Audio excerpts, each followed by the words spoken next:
Oremos. Amado Dios, Señor grande y poderoso, le damos gracias en este momento porque usted nos da la gran oportunidad de la vida, como con ella las grandes bendiciones, Señor, de ser sus hijos, de haber conocido su palabra y ahora, Padre, como sus hijos, queremos estar atentos a lo que usted nos trae en esta tarde.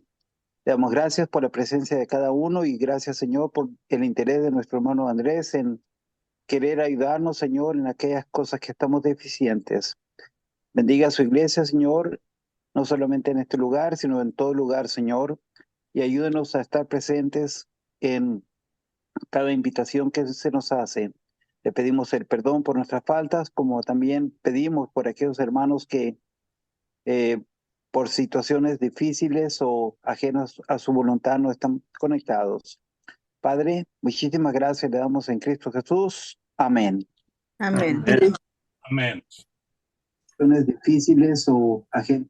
Muy bien, hermanos. Ahí estamos conectados con Facebook. Y vamos a tomar el hilo de nuestro estudio. No va a haber presentación.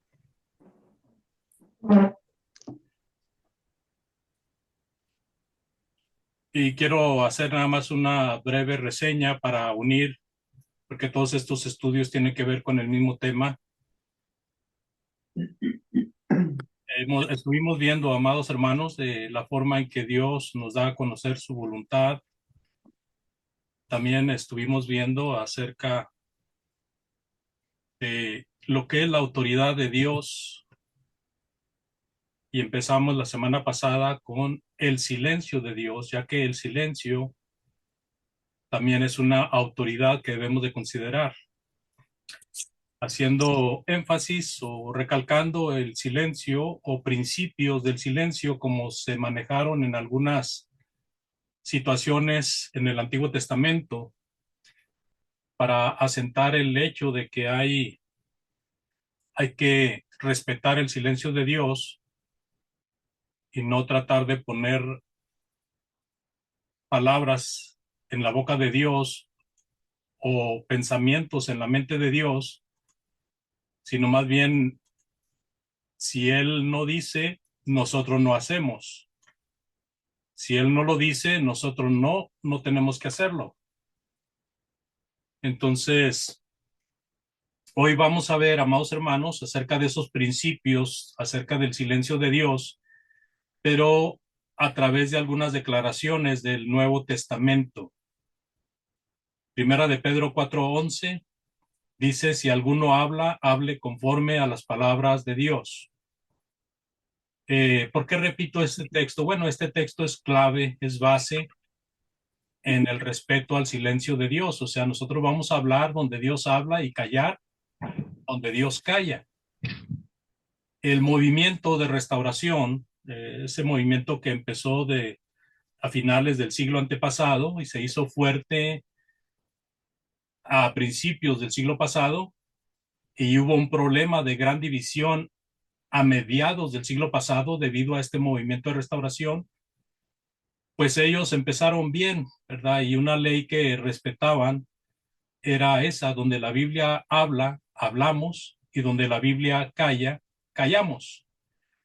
Hay algunos hechos que nos recuerdan esta consigna en algunos escritos acerca del movimiento de restauración. Y, por ejemplo, encontré aquí algo muy interesante, que nosotros hablamos donde la Biblia habla y nosotros callamos donde la Biblia calla. Fue un lema usado por Thomas Campbell en 1808, cuando empezaba el movimiento de restauración. Aunque la idea no es nueva, es la idea de Primera de Pedro 4:11, pero algunos hombres, ¿verdad? ¿Cómo se dice cuando uno cambia las palabras pero dice lo mismo?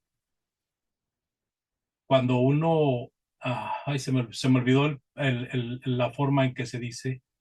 Cuando uno lee la Biblia con palabras más entendibles, eh, él había dicho un nombre llamado Stilling Fleet, para que la iglesia requiera más de lo que Cristo mismo hizo, o hacer la condición de su comunión más de lo que nuestro Salvador hizo para el discipulado, eso es completamente injustificable. Él estaba poniendo este principio porque la iglesia tenía tendencias a querer hacer cosas en las cuales Dios había guardado silencio.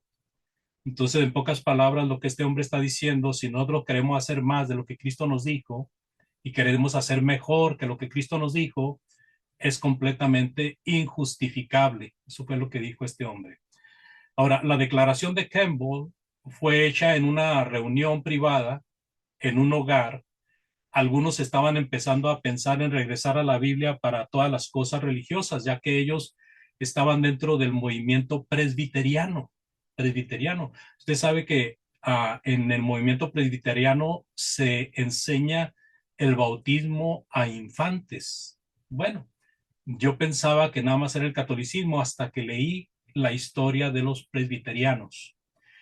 Ahora, estos estaban en el movimiento presbiteriano y algunos de ellos ya estaban pensando en regresar a la Biblia en todas las cosas que tenían que ver con religión.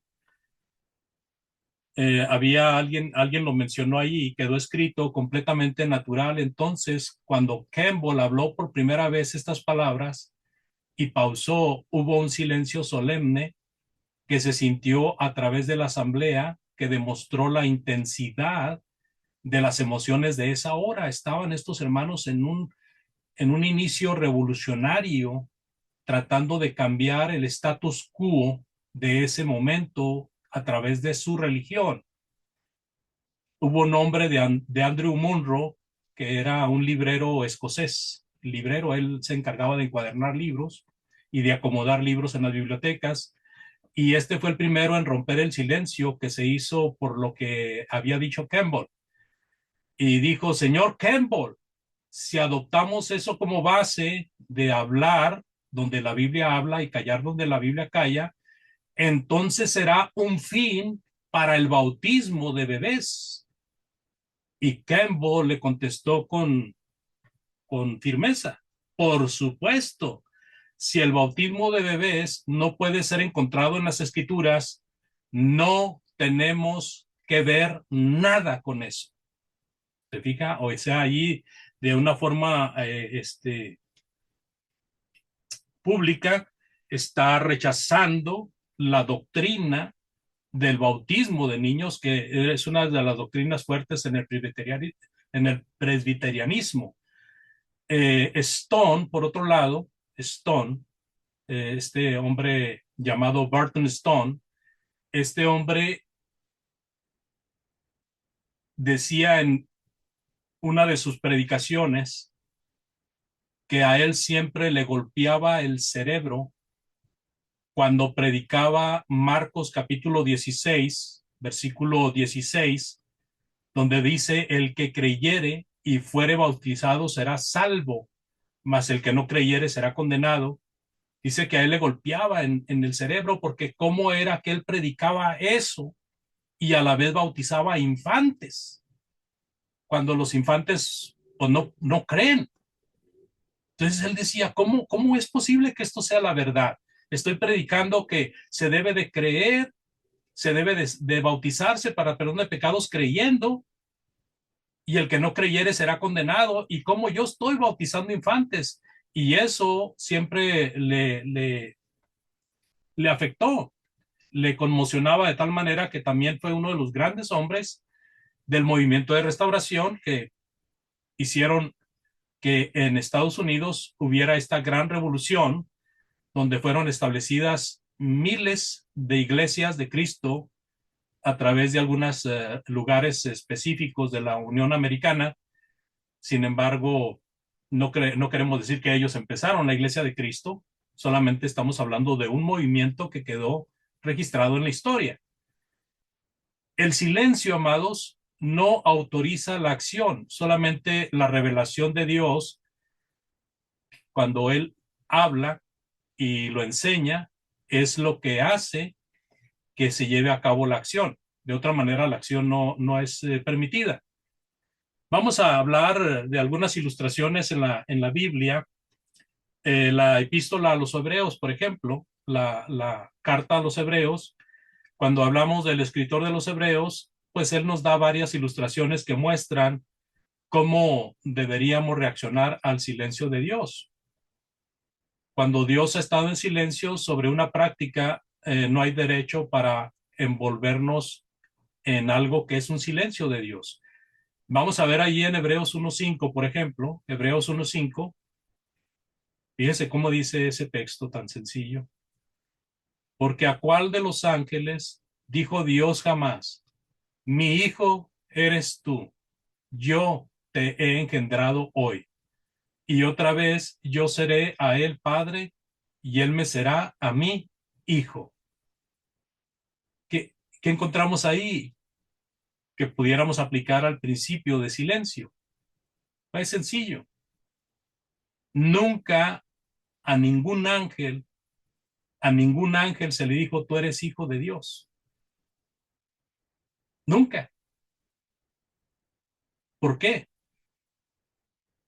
Y ya ve cómo han abusado de esto muchos que han interpretado lo que pasó allá en Génesis capítulo 6, que vinieron los hijos de Dios y se mezclaron con los hijos de los hombres, con las hijas de los hombres.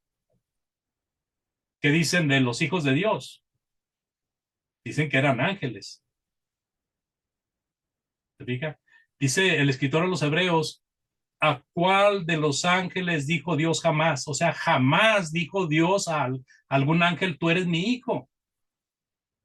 Yo te he engendrado hoy. Y luego dice el versículo, yo seré al padre y él me será mi hijo. Entonces la respuesta, hermanos, es a ningún ángel Dios le dio el derecho para afirmar que era el hijo de Dios. Sencillamente porque Dios no le dio este honor a ningún ángel, pero sí se lo había dado a Cristo. Y digo se lo había dado a Cristo porque el Padre, el Hijo y el Espíritu Santo son eternos. Se lo había dado a su Hijo, a Cristo, a Jesucristo. ¿Sí? Ahora, en cuanto al sacerdocio, también encontramos algo muy interesante en Hebreos.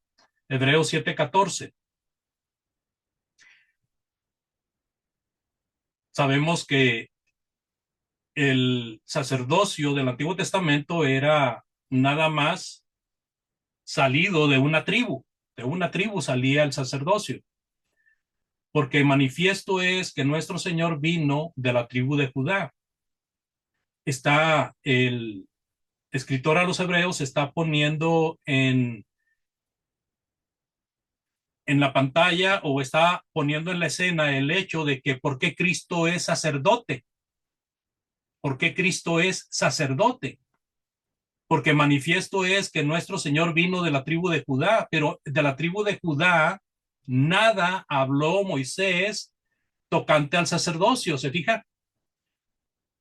Y como nada habló Moisés acerca de que otra tribu hubiera sacerdotes, entonces, ¿qué tenía que hacer el pueblo de Dios? Guardar silencio, donde Dios guarda silencio. Ni uno se atrevió a decir que podía salir un sacerdote de otra tribu, porque al hacerlo estaría blasfemando, estuviera mintiendo. Sin embargo, nuestro Señor Jesucristo, nosotros hemos leído y entendemos que fue sacerdote, y no solamente sacerdote, sino que fue sumo sacerdote, porque no solamente fue el sacrificio, sino que era el que ofrecía el sacrificio, y no solamente el que ofrecía el sacrificio, sino el que abrió el lugar santísimo. El Señor Jesucristo, amados, en el sentido figurado, fue sacerdote, pero este sacerdote, como él no provenía de la tribu de Leví, no fue de acuerdo al mandamiento de la ley de Moisés, sino que este sacerdocio fue de acuerdo al orden de Melquisedec. ¿Se fija? Un sacerdote sumamente especial. Un sacerdocio sumamente especial, del cual se conoce allá en la era patriarcal por el libro de Génesis, y que el escritor a los hebreos nos recuerda de que ese es el sacerdocio, es la orden de sacerdotes de la cual nuestro Señor Jesucristo proviene, no de Leví. ¿Por qué? Porque el Señor Jesucristo era de la tribu de Judá y Dios no había dicho acerca de sacerdocio de ninguna otra tribu. sino solamente de la tribu de Leví. Ojalá y no esté muy confuso esto, pero es muy importante ahí cómo el pueblo tenía que respetar el hecho de que de ninguna tribu podía salir algún sacerdote, solamente de la tribu de Leví. En el caso del Señor Jesucristo fue especial porque no fue un sacerdote secular, sino que fue en el sentido figurado un sacerdote, según el orden de Melquisedec. Y si ustedes gustan, más adelante estudiamos acerca de este gran hombre que fue Melquisedec, porque es muy importante cómo se pone a la par con el Señor Jesucristo, así como rey y como sacerdote, y personas que no tuvieron origen ni tienen fin. Así de que es muy interesante el paralelo que hay entre Melquisedec y el Señor Jesucristo. Pero aquí lo que quiero recalcar, hermanos, es que el pueblo, la nación judía, no podía ir más allá de lo que estaba escrito diciendo que de alguna otra tribu podía salir algún sacerdote. Así que ninguna tribu, aparte de la de Leví, podía afirmar el derecho del sacerdocio, porque Dios no había dicho nada con respecto a ellos, que solamente de la tribu de Leví podían salir sacerdotes, pero de ninguna otra tribu dijo eso. Ahora, estas ilustraciones, amados, muestran nuevamente que los principios de interpretación, principios bíblicos, cuando Dios está en silencio, no tenemos derecho para actuar. Ninguna instrucción, ningún derecho para hablar. Hablamos donde Dios habla, callamos donde Dios calla. Y si eso nos va a hacer que dejemos de bautizar infantes, vamos a dejar de bautizar infantes, poniendo esto como una figura de aquellas cosas que no debemos de hacer y que estemos haciendo. Ahora veamos en cuanto a judaizar, por favor.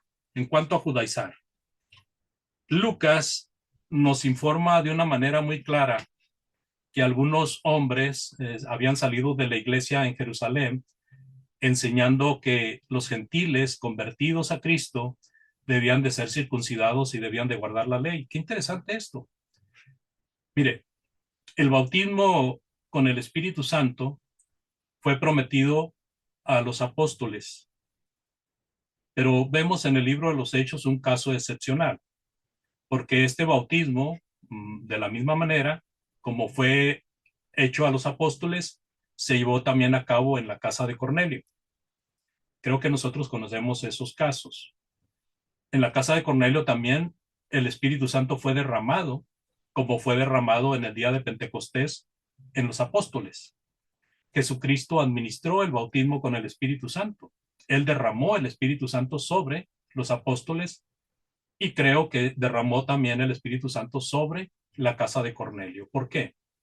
Porque tenía que quedar bien remachado, tenía que quedar bien establecido que ya los gentiles eran también acreedores al arrepentimiento por parte del mensaje divino. Si los gentiles se arrepentían obedeciendo el evangelio de Cristo, eran bienvenidos a la familia de Dios.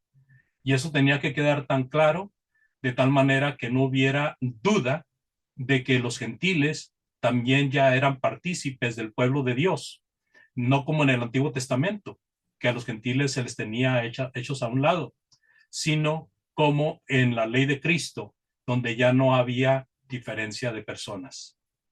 De tal manera que cuando Pedro fue a predicar a la casa de Cornelio, ¿qué hizo Pedro? Llevó con él testigos, testigos judíos.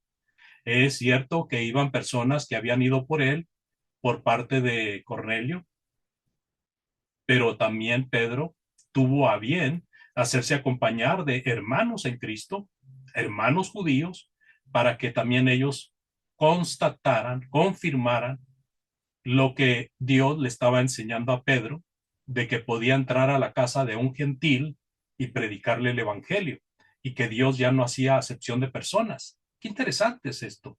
Sin embargo, muchos judíos en Jerusalén, acostumbrados hasta esa fecha al judaísmo, pues creyeron, ¿verdad? No lo consultaron, pero ellos lo creyeron y así lo marcaron, de que los gentiles, para ser salvos, pues tenían que ser circuncidados. Y ellos remachan diciendo, porque si no se circuncidan, no se salvan. Mire, Hechos 15:1, por favor. Hechos 15:1. Entonces, algunos que venían de Judea enseñaban a los hermanos, si no se circuncidan conforme al rito de Moisés, no podéis ser salvos. Qué interesante, ¿no? No podían ser salvos según estos judaizantes si no se circuncidaban. Y luego, ¿qué iba a seguir? Que tenían que guardar la ley adulterada de Moisés. Digo adulterada porque la mayoría de los judíos estaban guardando la ley adulterada de Moisés.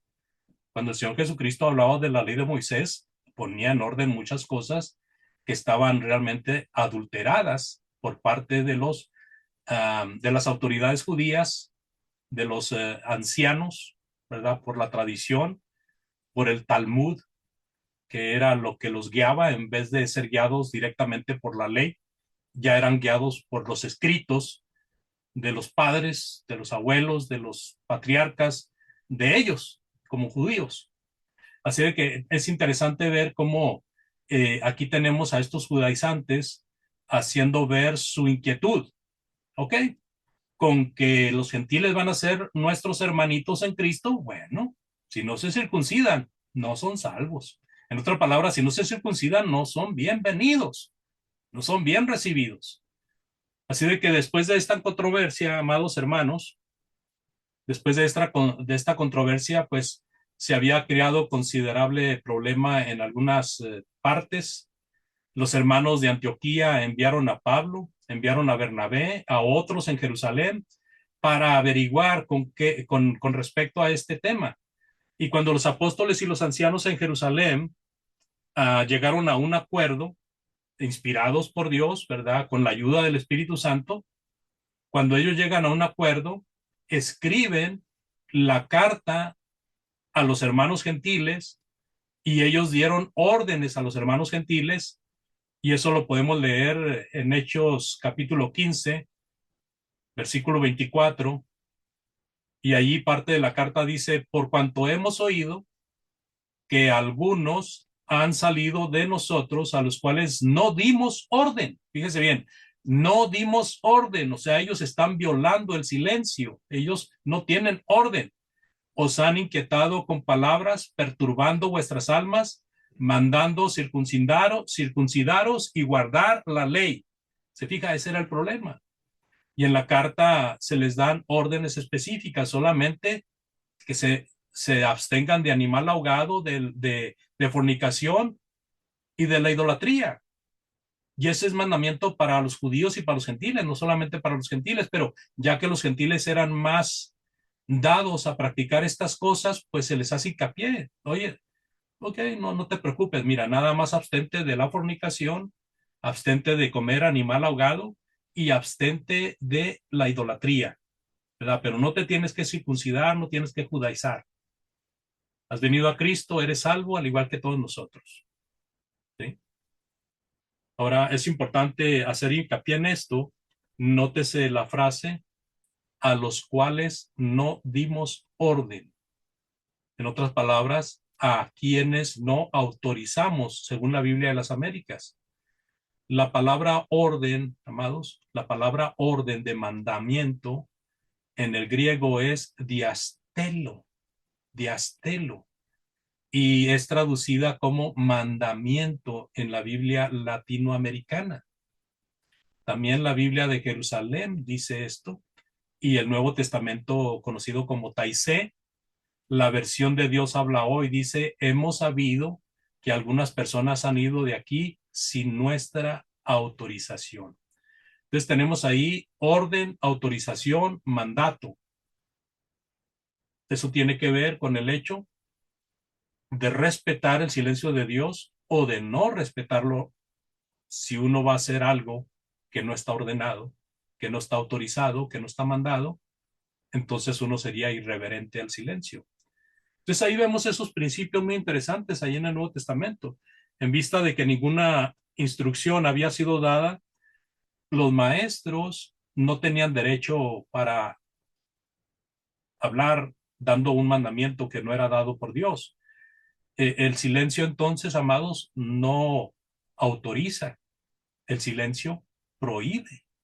El silencio dice no. Y eso es lo que significa precisamente primero los Corintios 4:6, no ir más allá de lo que está escrito. ¿Se fijan? No ir más allá de lo que está escrito. Y aunque hemos comentado acerca del versículo de primero a los Corintios 4:6, donde Pablo dice, esto lo he aplicado en Apolos y en mí, por amor a vosotros, enseñándoles a no ir más allá de lo que está escrito.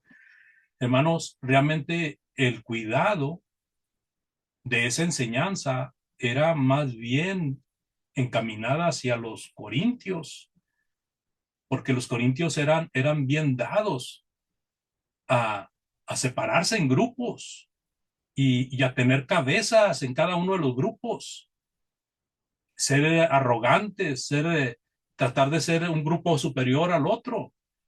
Y eso era divisivo. Precisamente es una de las exhortaciones fuertes que el apóstol Pablo empieza a decirles cuando empieza la primera carta a los Corintios, acerca de cómo ellos, unos decían que eran de Pablo, otro de Apolos, otro de Cefas, etcétera. Y ahí está marcada la noción de no respetar el silencio de Dios, sino de hacer lo que ellos creían que era lo correcto. Así de que, amados hermanos, nunca debemos de exaltar a los hombres, ni aun a los apóstoles por encima de Cristo, fíjese, ni aun a los apóstoles por encima de Cristo. Aquellos de nosotros que enseñamos la palabra de Dios, que gustamos de prepararnos para predicar o para dar una clase bíblica, un estudio, no debemos de exaltarnos a nosotros mismos o permitir que seamos exaltados. Eso es muy importante, no permitir que se nos exalte por encima de los apóstoles, encima de Jesucristo, encima de todo. En una ocasión me tocó ver un hermano muy conocido, ¿verdad? Un hermano muy querido por su gran trabajo que había hecho en la obra latinoamericana, un hermano norteamericano, llegó invitado a una iglesia en el sur de Texas y cuando entró, un hermano de una manera insensata dijo, vi a Dios entrando por esa puerta. Imagínese. Me acordé yo de Hechos capítulo 12, donde Herodes les arengó y dijeron a aquellos que lo estaban oyendo, voz de Dios es esta, ¿verdad? Y él no les dijo nada.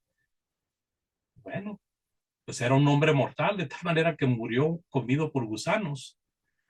Entonces es interesante que nosotros aprendamos eso. Es bueno, amados, es bueno reconocer, ¿verdad? Es bueno saber quiénes trabajan para Dios y reconocerle su trabajo, pero eso es una cosa y otra cosa es ensalzarlos de tal manera que los veamos ya como personas iluminadas, ¿verdad? Hay quien se ha levantado como iluminado de Dios y a la hora que se cae se da un porrazo, pero que no se levanta tan fácil. Muy importante eso, hermanos, mantener los pies en la tierra y mantener la humildad, ¿verdad? Mantener la humildad, el reconocimiento de que todos estamos haciendo las cosas de Dios, todos estamos luchando en la misma causa. Y cuando alguien no está luchando en la misma causa, pues tratar de reconocerlo, saber, estar seguros y pues decirle, ¿verdad? No estás trabajando para la causa, ¿qué es lo que buscas? Pero la importancia aquí es hablar donde Dios habla y callar donde Dios calla. Segunda de Juan 9 también dice, por favor. Segunda carta de Juan en el versículo 9, ya que nomás es un capítulo, dice el apóstol Juan, cualquiera que se extravía y no persevera en la doctrina de Cristo, este no tiene a Dios. El que persevera en la doctrina de Cristo, este sí tiene al Padre y tiene al Hijo, ¿verdad? ¿Se fija? Entonces, cualquiera que no persevera en la doctrina de Cristo se extravía, cae de la gracia, ¿sí? Anda perdido, anda apartado. Muchas veces nosotros decimos, tenemos que llevar a cabo la excomunión de alguien, pero muchas veces lo estamos diciendo nosotros y resulta de que esa persona ya fue excomulgada hace mucho tiempo por Dios. ¿Cómo nos damos cuenta? Pues por medio de la palabra. Cuando alguien no está cumpliendo con los mandamientos de Dios, llega un momento en que Dios quita su candelero de esa persona. o de esa iglesia, muchas veces cuando es todo el grupo. Entonces es muy importante, hermanos. Cualquiera que se extravía y no persevera en la doctrina de Cristo no tiene a Dios. No tiene a Dios. El que persevera en la doctrina de Cristo, ese sí tiene al Padre y tiene al Hijo. O sea, más claro ni el agua. Más claro ni el agua. Así de que esto nos advierte del peligro del pensamiento y de la acción, de propasarse, ¿verdad? De avanzar más allá. Pero ahora, avanzar más allá es bueno, pero solamente cuando esto está en la dirección de Cristo. No avanzar más allá de lo que está escrito, sino avanzar más allá hacia Cristo, hacia donde va Cristo, y no alejado de Él. En algunos asuntos es más preferible no ser de los que se propasan y particularmente no ir más allá de lo que el Señor ha dicho. O sea, es importante ser prudentes, ¿verdad? Pero que esta prudencia no nos lleve a la necedad, a la negligencia o a holgazanear. Yo me imagino que aquel que recibió un talento fue muy prudente, ¿no? ¿Qué le dijo al Señor cuando regresó? No, pues sabía que eres hombre celoso y que te gusta cosechar donde no sembraste y pues tuve miedo y mejor fui y lo enterré. Imagínese qué prudencia de ese hombre, ¿verdad? Bien prudente, pero esa prudencia no le sirvió. ¿Por qué? Porque el mandamiento era trabaja el bien que te estoy poniendo en manos, trabaja el talento que he puesto en tus manos. Ese era el mandamiento. ¿Sí? Ahora, lo que él pensara y que tuviera miedo, eso ya no era de Dios, era de él, no era de Dios. Bueno, y para no hacer más largo el asunto, amados hermanos, esperando en Dios que esta parte haya quedado clara, debemos de regresar al orden debido. Sin autoridad, nosotros no tenemos el derecho para actuar. Dios nos ha dado suficiente para mantenernos ocupados por el resto de nuestras vidas. Si recordamos el principio de Deuteronomio 29:29, que pudiéramos decir el versículo más claro en el Antiguo Testamento para el silencio de Dios es Deuteronomio 29:29. Y el versículo más claro para el silencio de Dios en el Nuevo Testamento es Primera de Pedro 4:11. Pudiéramos decir eso. A lo mejor hay alguna otra consideración, ¿verdad? Pero el punto aquí es que Deuteronomio 29:29 es tan claro en el hecho de que lo que Dios ha revelado es para nosotros y lo que Dios no ha revelado, eso pertenece solamente a Él. Ahora, eso que es para nosotros también es para nuestros hijos, por lo tanto, nosotros tenemos el deber, la responsabilidad de extenderlo. ¿Se acuerda cuando Cristo dijo, id a predicar el evangelio a toda criatura? Nuestros hijos son criaturas, nuestros amigos son criaturas, nuestros compañeros de trabajo son criaturas, los que nos rodean son criaturas, ¿se fija? Toda nuestra familia y nuestros amigos son criaturas. Entonces ahí está el mandamiento para extender el evangelio a todas personas. Pero aquí, hermanos, lo que quiero ilustrar es que Dios nos ha dejado suficiente material para que nos metamos con lo que no nos ha dejado. ¿Para qué nos vamos a meter con lo que no nos ha dejado? Todo lo que hacéis, en Colosenses 3:17, el último versículo que leeremos, Colosenses 3:17 dice, y todo lo que hacéis, sea de palabra o de hecho, hacedlo todo en el nombre del Señor Jesús, dando gracias a Dios Padre por medio de Él. ¿Se fijan?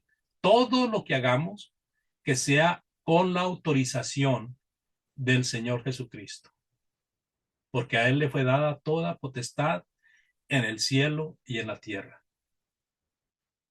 Mientras Lutero estuvo dispuesto a no dejar intacto lo que la Biblia no prohibía, fíjese bien, mientras que Lutero no estuvo dispuesto a no, mientras Lutero estuvo dispuesto a no dejar intacto lo que la Biblia no prohibía, había otro hombre que se llamaba Zwingli, que estuvo más inclinado a rechazar lo que la Biblia no ordenaba.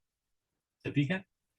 Ahora, Lutero dijo que podíamos hacer lo que la Biblia no prohibía. ¿Se acuerda que lo mencioné también en uno de los estudios pasados? Zwingli dijo que la Biblia no nos manda lo que no podemos hacer, Y sobre esa explicación renunció a todas las imágenes y a las cruces en las iglesias. Este hombre era católico, pero debido al respeto del silencio divino, él renunció a todo ello. Los órganos en las iglesias también fueron abandonados. Los luteranos amaban el cantar alrededor del órgano. Los de Zwingli cantaban en absoluto sin algún instrumento. Interesante, ¿no? Estos datos históricos que podemos encontrar en los escritos de los religiosos de aquellos años. Yo les agradezco mucho su atención, amados hermanos, y espero que lo que se haya dicho tenga muchas preguntas, no se quede con dudas, pero pregunte acerca del tema y una pregunta clara y específica para que podamos contestar de la misma manera y de esa manera darle chance a todos los demás. Muchas gracias por su atención. Dios les bendiga. Y pues, hermano Antonio, si gusta encargarse usted de lo que sigue, por favor. Dios les bendiga. Bueno, sí, hermano, tengo una pequeña pregunta en Job sobre los hijos de Dios. Cuando dice ahí en Job que vinieron los hijos de Dios a presentarse delante de él, Sí, entre los cuales venía Satanás también. sí. Aunque yo sé que es un poco fuera del tema, ¿no? No se menciona, y ya no se menciona otra vez ese verso, ¿verdad? Ya no sé. A- en sus estudios, ¿a quién cree que se refería cuando dice los hijos de Dios? ¿O simplemente la traducción de la escritura ahí usó una palabra, usando la palabra hijo, ¿no? Hermano Antonio, lo que he estudiado yo acerca de ese versículo es que eh, por el mismo contexto entendemos que se refiere a las huestes espirituales, ¿verdad? Se refiere a las huestes espirituales, mencionadas así por el escritor. Eh, Aunque Dios nunca anunció, tú eres mi hijo y yo te he engendrado hoy, acerca de algunos de los ángeles. Pero todas las criaturas, tanto seres humanos como ángeles, en un sentido somos hijos de Dios. Entonces creo que en ese sentido, el escritor Moisés está usando, perdón, el escritor de Job, o ya sea el mismo o el escritor que lo escribió, se está refiriendo a esa forma de hablar de hijos de Dios, refiriéndose a las huestes espirituales. Ok. Sí, Ok. así es, hermano. Bueno, ¿alguna otra pregunta que tengan para el hermano o para la Biblia?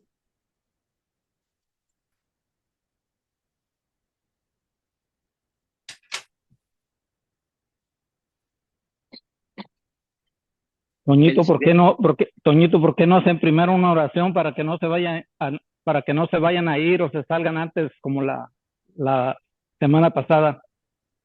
Ah, qué perfecto. Entonces, vamos a poner al hermano Beto Sánchez, ¿está allí? Sí, aquí estoy, hermano. Hermano, ¿nos puede dirigir la última oración, por favor? Claro que sí. Vamos a orar. Padre Celestial, que mora en los cielos, santificado sea su nombre. Damos gracias por otro día más de vida. Damos gracias por todas las bendiciones que derrama sobre nosotros, Padre, sin merecerlo. Agradecidos estamos de que siempre nos da más de lo necesario. Estamos agradecidos de tener salud, Padre, para poder trabajar y sobrellevar nuestros hogares. Pedimos también por todos sus hermanos que salen de sus hogares a predicar la palabra, Padre, por esos predicadores que a veces exponen sus vidas a ir a lugares. Pedimos por ellos para que puedan tener pronto y buen regreso. Por esas personas también que están viajando en las carreteras, Padre, para que puedan llegar a sus destinaciones. Por esas personas que estén pasando por tribulaciones, Padre, que estén pasando por enfermedades, porque sabemos que usted trabaja en ellas. Pedimos también para que esté con todos los hermanos que estuvimos aquí en este Zoom meeting, para que nos edifique, para que podamos llevar esa semilla, esos oídos que aún no han oído de usted, Padre, por un día tenerlos aquí delante de su presencia, hermanos. Pedimos también para que Acompaña al hermano Pong para que siga él predicando, Padre, déle sabiduría y esas palabras correctas para llevar su palabra, Padre. Pedimos perdón por la ofensa de los pecados, pedimos a Jesucristo Jesús, nuestro Salvador. Amén. Amén. Amén.